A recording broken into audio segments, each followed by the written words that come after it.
kompaniyasi Namangan telekanalida jonli efirda do'stlar, sizlar bilan birgalikda qo'l jangi bo'yicha O'zbekiston Respublikasi Prezidenti Kubogi uchun bo'lib o'tadigan xalqaro turnirdan reportajni boshlaymiz.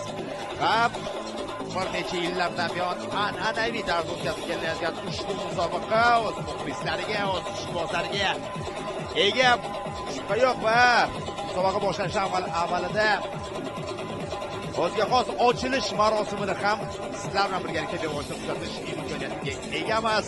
Biroz avval ajoyib rolik taqdim etishdi qo'l jangi federatsiyasi tomonidan va endilikda ko'rgazmali chiqishlar. Dastavval sizning e'tiboringizga o'zbek jang san'ati va taekvondo vakillari aytganda ko'rgazmali chiqish bo'lib o'tadi. Bugun biz sizlar bilan birgalikda bevosita mana shu turnirda bir-biridan qiziqarli 6 jang guvohiga aylanamiz. Mamlakatimizning yorqin vakillari Qanabo'yo bo'ladi, Orif Nomurodov, Asadbek Hikmatov,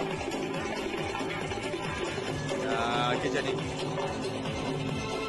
janglarda ishtirok etishi kerak. Bizlarimizdan Botira, Hilola Botirova, Azizaxon Dilbar Polvonova albatta jahon chempionimiz. Bugun markazda professional yo'nalishda markazga gilamga chiqadi va o'z nimalarga asosiy jangda anchagina qiziqarli qarama-qarshilik guvohiga aylanamiz. Bekzod Muhammadov mamlakatimiz vakili juda kuchli bo'lgan turkiyalik Maqsud Shayxzadaga qarshi jang olib boradi. Barchaning chunki Maqsud Shayxzada bilan biz jang olib borgan va g'alaba ham qozongan kuchli o'yinlarimiz ustidan va endilikda ana shu masalan bu jangni eshitishimiz ham o'zida nimalarga qodir ekanligini namoyish etib berish kerak bo'ladi.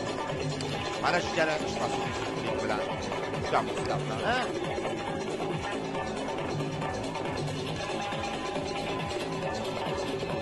O'zbek jang san'ati vakillari chiqishlarini namoyish etib bermoqda.